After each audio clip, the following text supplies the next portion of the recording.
the first James Bond movie. I need another 1,000. I admire your courage, Miss... Trench. Sylvia Trench. I admire your luck, Mr... Bond. James Bond. Mr. Bond, I suppose you wouldn't care to, raise the limit? I have no objections. C'est pas possible, madame, c'est illégal, monsieur. No. C'est suivi, monsieur.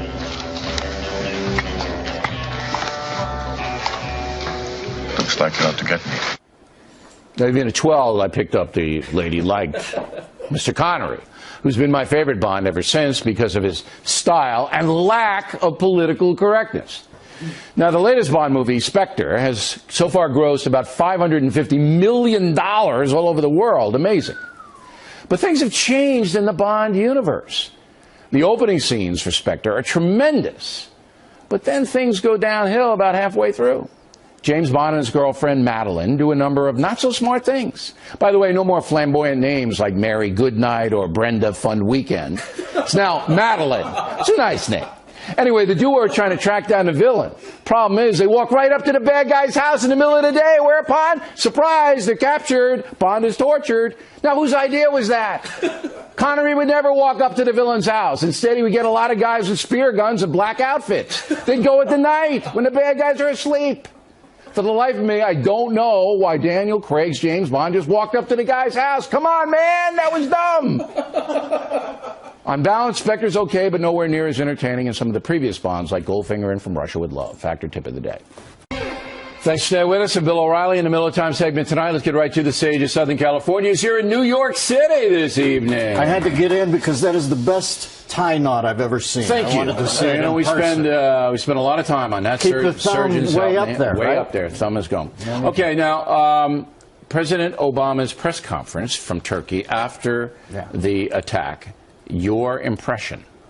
Well, to say that Barack Obama gives radical Islam a wide berth is to say that the Kardashians are willowy. I just wish that he would start to be as nasty with radical Islam as he is with his fellow citizens who simply disagree with him. I mean, he gets he's more really, teed off against us. It's right? amazing how cranky he gets.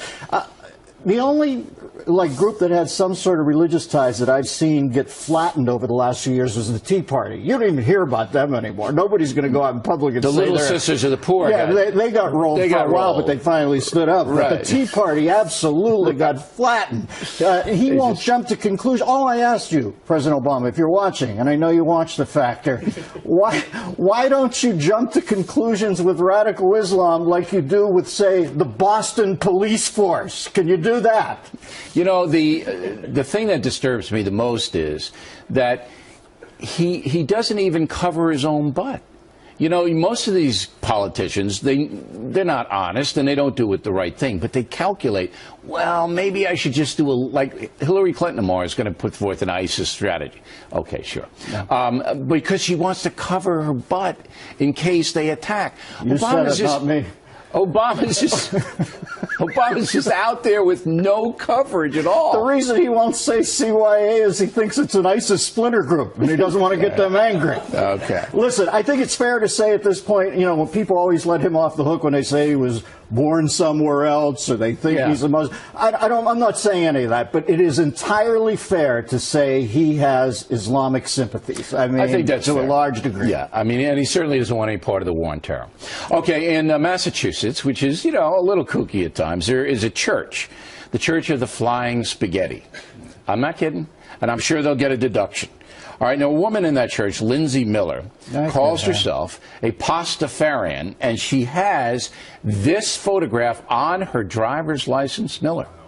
Well, she's a colander girl because she's not a calendar girl. I can tell you that. Maybe a little too much pasta. Can I tell you that whatever sort of brain risotto is in that doltish gourd of hers is way overcooked, all right? Way overcooked. But the authorities of Massachusetts allowed her, you know, just to anarchy. That's what this is. This is why it is going to be anarchy. Bill, you know, the only way that they'll ever shut down Syrian immigration here is if the illegal Mexicans start protesting. At some point, if the illegal Mexicans say that there's too many illegal Syrians, this is how crazy the country's The illegal gone. Mexicans are going to feel they're in danger. Yes, and then we'll do What are you something. putting us in danger for? And that woman will be in Congress in the next 2 years. That's right. With that She could silly run for thing on her Congress. head.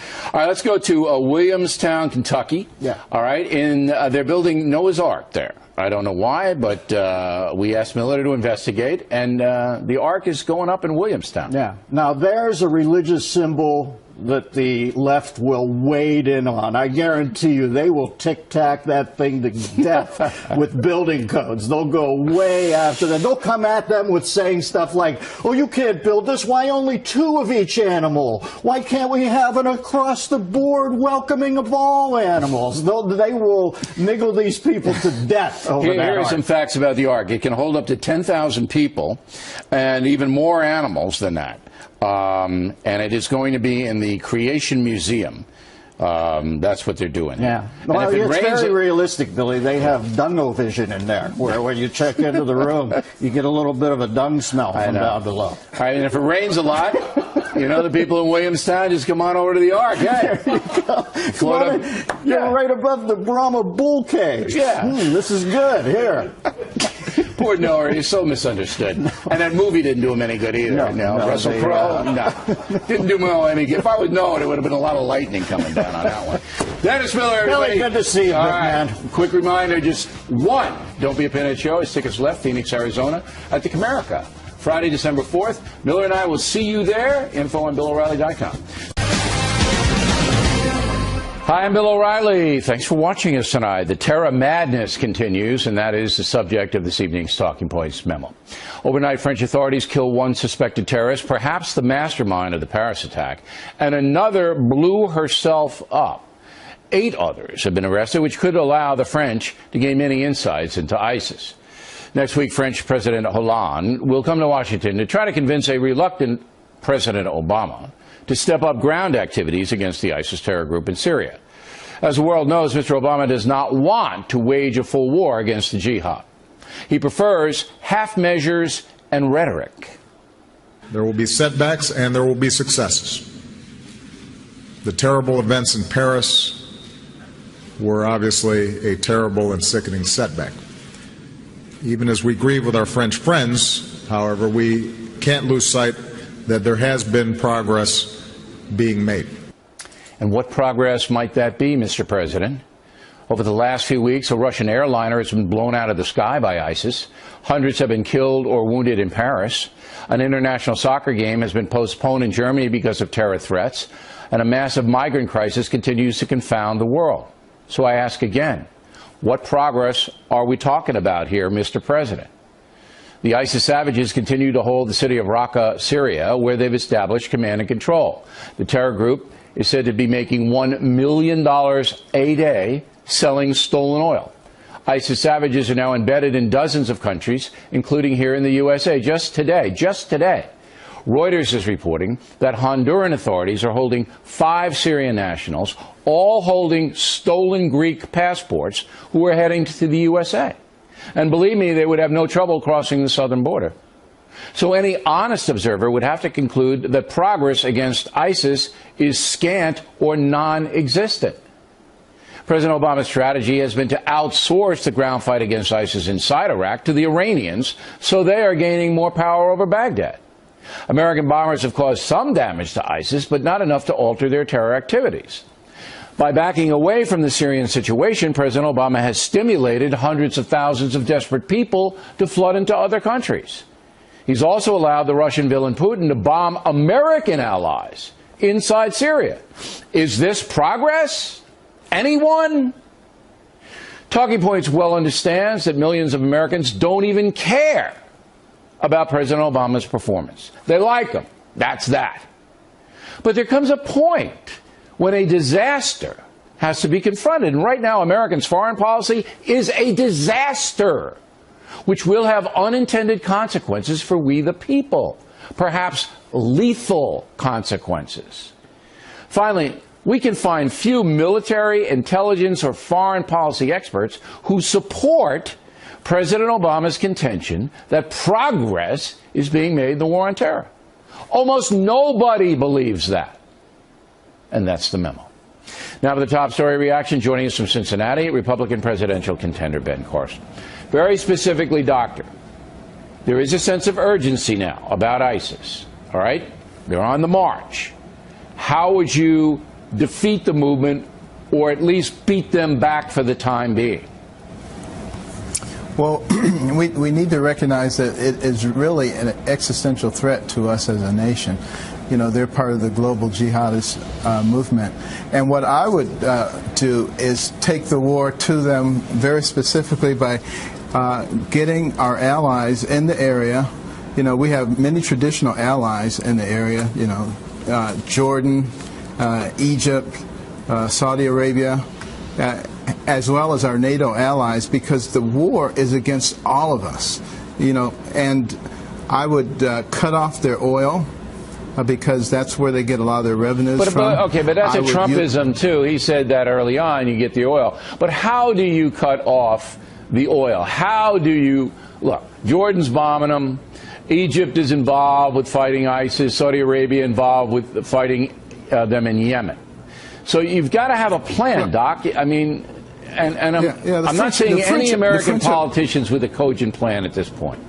Nobody. Yeah, the French have already started bombing the oil fields, but I say you have to either destroy the oil fields or you have to take them, and we can utilize, you know, the Kurds who are already in that area, particularly in eastern Syria, as well as our special ops people.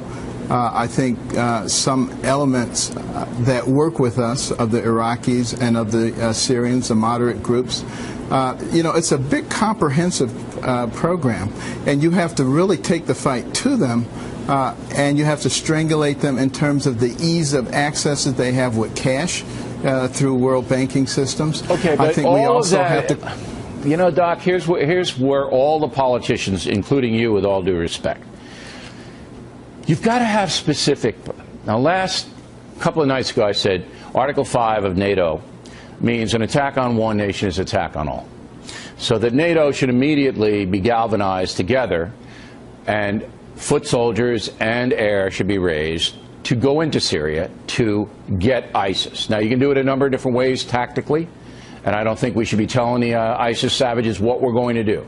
But the first step is to get NATO engaged, to get a formal declaration of war on ISIS. Would you oppose that? No, I wouldn't oppose that. As I said, we need to get all of our allies involved, both the ones in the Middle East and the NATO allies involved and committed to this. Okay, but that's not being done. It's not, you know, Hollande wants it, the president of France. We don't hear much from Merkel. We don't hear much from Britain. We don't hear anything from Barack Obama. So there's no leadership. That's because we're not leading. Yeah. I mean, but you have to basically say, look, we're going to commit enough troops to the theater to beat these people. And that isn't being done. I don't think it's going to be done under President Obama. I do not think the man is going to do it. He's got 50, he puts 50 soldiers in there. It's ridiculous. It's not going to be done, and it's not going to be done with, you know, a first phone call. You know, there have been multiple phone calls. We have to call the Department of Defense and tell them what the plan is, what our goal is, and ask them, how many troops do we need? Do we need ground troops? Do we just need special ops people? You know, they are supposed to be experts in that area. All right, the NATO forces, if they would go in, as well, would solve the refugee problem somewhat as well. Because if you send NATO troops in, they establish safe zones so these poor people don't have to go to Europe and the United States. That being said, but we can't depend on them. We can't depend on them. We actually should ask them to get involved without question. Well, we should declare war. But we can't depend on them. If the NATO nations don't declare war, then they don't have to be a part of NATO anymore. I mean, look, why do we have NATO? Why is it there? It's to protect the world from this kind of stuff. It's frustrating. Well, now, you as a Christian, I got to ask you this, and I only have a short time with you. Okay. You as a Christian, all right, you know there are suffering migrants. You know there are suffering people in Syria and other places. There's a movement not to take any of them in the United States. What do you say? I say we have to be extremely wise. If you were trying to infiltrate that group with terrorists, you would see a golden opportunity here. So we need to make sure that that's not being done. So the vetting process cannot be unilateral. It cannot just be, one side, the administration saying, yes, we've vetted them, this is great. It needs to be done in a way that's transparent, that everybody can look at and say, yes, this is satisfactory. Yeah. If you don't do that, then almost you can't accept impossible with the bureaucracy the way it is. But I still think if NATO got involved and we set those safe zones up, that the refugees could go back there and we wouldn't have to deal with this madness. Doctor, we appreciate your time. And that's what I've said all along. That's the goal. Absolutely. Thank you. Campaign 2016 segment tonight. There's no question the Democratic Party has gone far left. Moderate Democrats are few in Congress and are afraid. It's a far cry from the leadership of John and Robert Kennedy, who were generally hardliners when it came to foreign policy. This coming Friday would be Robert Kennedy's 90th birthday. You'll remember he was assassinated in 1968 while running for president. A Palestinian named Sirhan shot him dead in Los Angeles. That assassin still in prison. Now, RFK was a tough guy, and as Attorney General confronted the mafia and civil rights offenders. I admire much of what he did. So the question for us is, what would the Kennedys think of today's Democratic Party? We put that question to RFK's daughter, Kerry Kennedy, the president of the RFK Center for Justice and Human Rights. I spoke with her yesterday. The ISIS threat itself. The Viet Cong were no direct threat to the United States when your father was running for president. It was a containment of communism. ISIS is a direct threat to the United States. And when Russia threatened the United States, your uncle and your father were very tough on Khrushchev.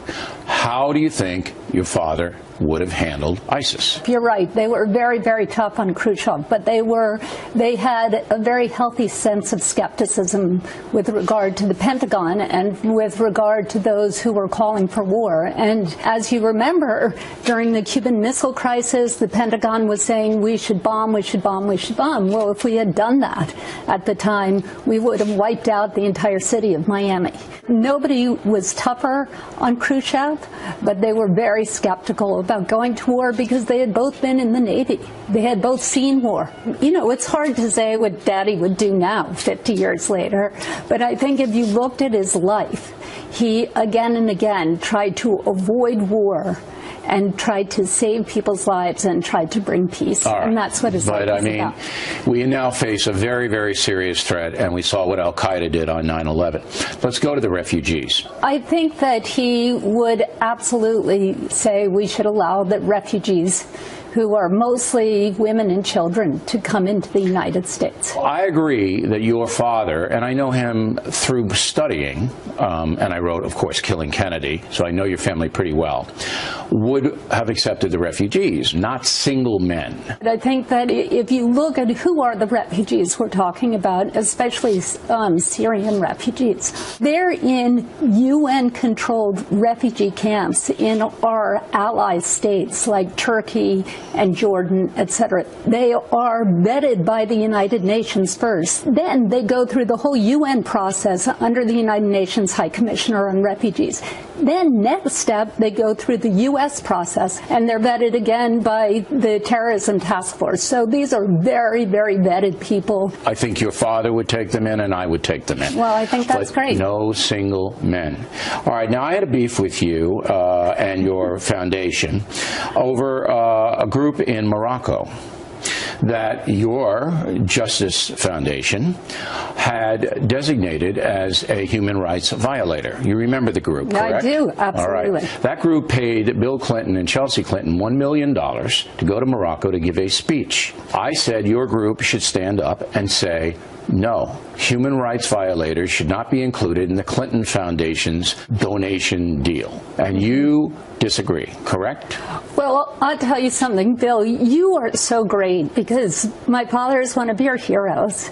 You come to our dinner almost every year, our gala, and you are so generous to us. We get donations from all over the world, and we definitely do not go to each and every one and vet them. I don't know, but I vetted out who but they I are. vetted you, Well, and you don't take money from human rights violators. But the Clinton Foundation does. Well, It's as simple as that. I asked you to stand up and say that's not a good thing. You didn't do it, so I boycotted you this year. I still Come think. back. We I miss still you. think. We need you. I think your Justice Center is worthy. Thank you. But if I'm going to contribute heavy money to a Justice Center, I want it to be a Justice Center. And when a human rights violator goes in and gives Bill Clinton $1 million, you can say, you know what, maybe you want to rethink that. That's just my opinion. I'll give you the last word. I appreciate that, and I think what's really important is what's going on in Western Sahara, and I'm glad that Fox News is talking about that. It's a land that's been occupied by Morocco for 30 years. It has massive human rights violations. Sure, the people are dirt poor.